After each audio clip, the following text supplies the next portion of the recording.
What's going on, people? My name is Chaz, and if you're having some problems in Cold War with your kill-death ratio, like I'd imagine that most of us are, uh, this video is for you. Because although, let me just get this out of the way, kill-death ratio, at least in this Call of Duty title, does not indicate anything whatsoever about how good of a player you are.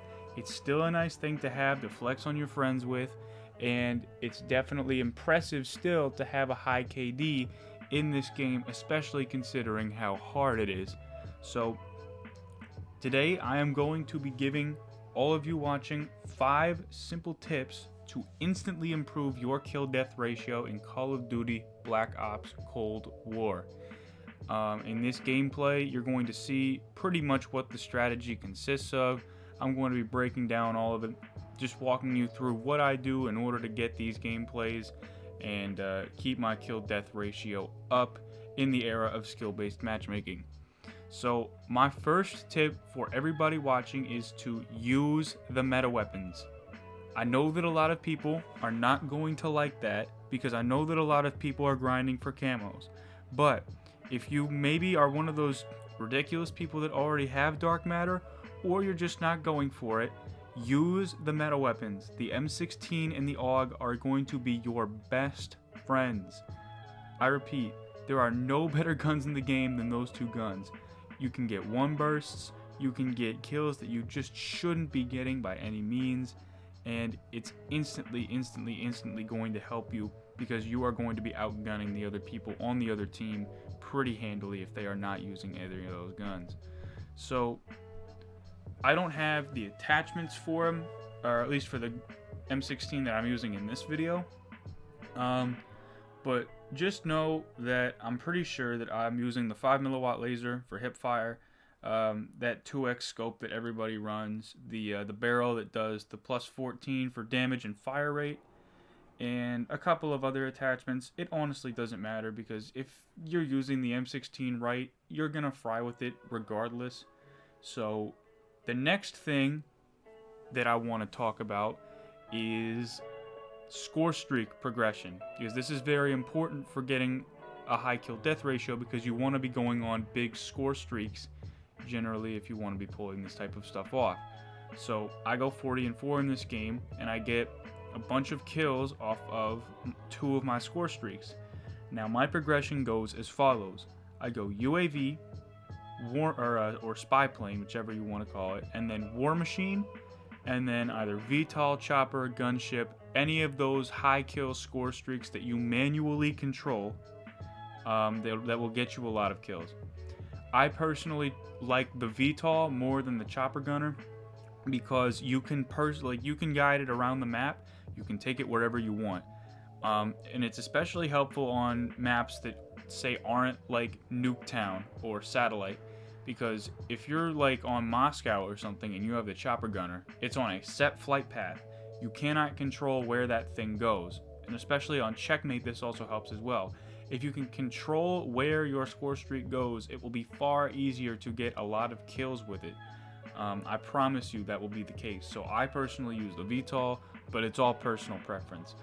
And what you want to do is, once you get your 3 or 4 kills or whatever it takes to get your spy plane in this game, really pay attention to that mini-map and just try and thirst the kills while you can during that little area of time where the UAV is up. Once you get up to a 4, 5, or 6 preferably kill streak, I would normally pop my war machine around 6, because war machine, for whatever reason, counts as like a full kill on your kill streak. The game thinks that it's a weapon like any other gun, and it will count it towards your next kill streak with the multiplier.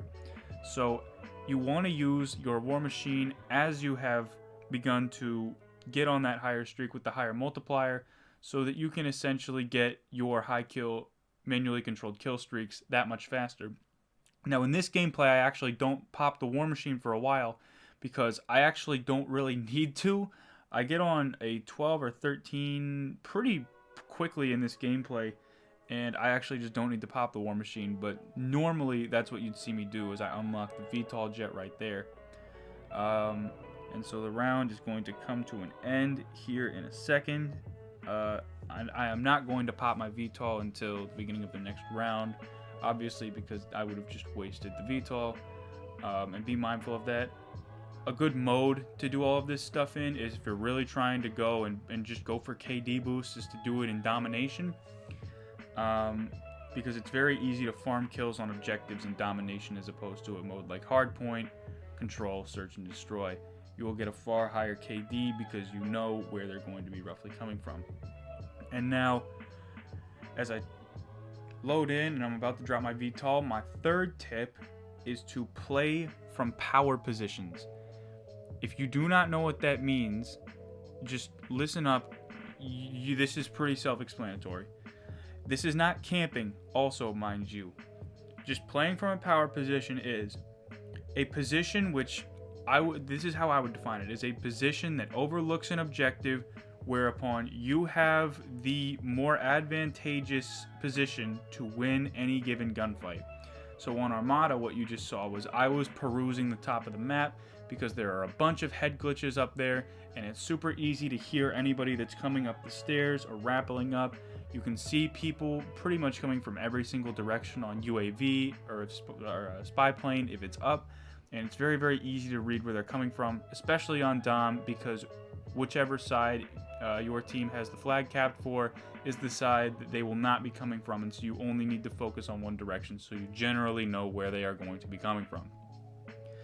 Knowing where they are going to be coming from is very, very important, and it makes it far easier to get all these kills. And that essentially leads me into my next point, which is you have to understand spawns.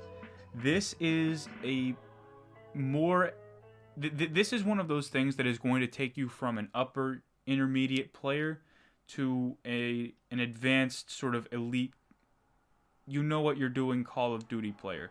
If you can read and understand spawns, you are going to see a massive increase in production and kill death ratio in terms of score per minute and just staying alive. Because if you know where your gunfights are going to be coming from, you are far more likely to be in a position to have an advantageous point. So like you can play from a power position more easily, and if you know where the gunfight's going to come from, you can pre-aim on it and you can gun them far more easily than if you were just reacting to everything. Pop my war machine there. I'm on a 16 and I'm trying to double up on my VTOL. I don't believe that I quite get it in this game, but be that as it may. But understanding spawns in any mode is very important, and it's something that I would highly, highly recommend that you just learn to do. And if you don't check your minimap often enough, and you know that you're guilty of that, just start doing it.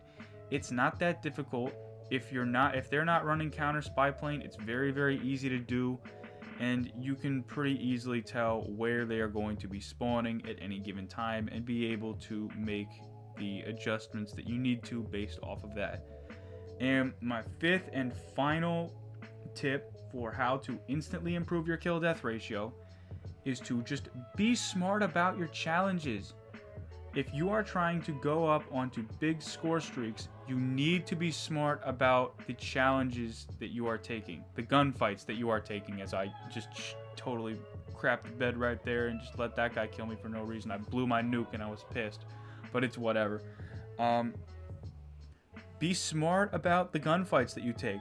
So if you, for example, are to come around a corner and you see 4 people on the enemy team coming at you, don't take that gunfight, because you're going to maybe get 2 and then get traded out, and long term that's not going to be helpful for keeping your streak going and earning your score streaks.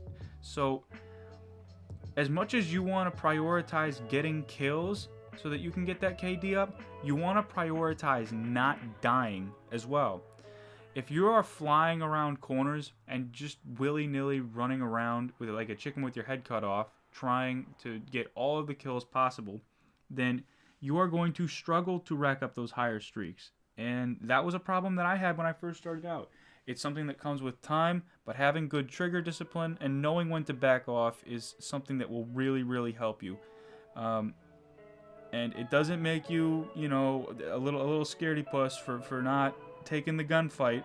It's just the smart thing to do in that situation, as I get a BS kill with the M16. That's why you use the meta weapons.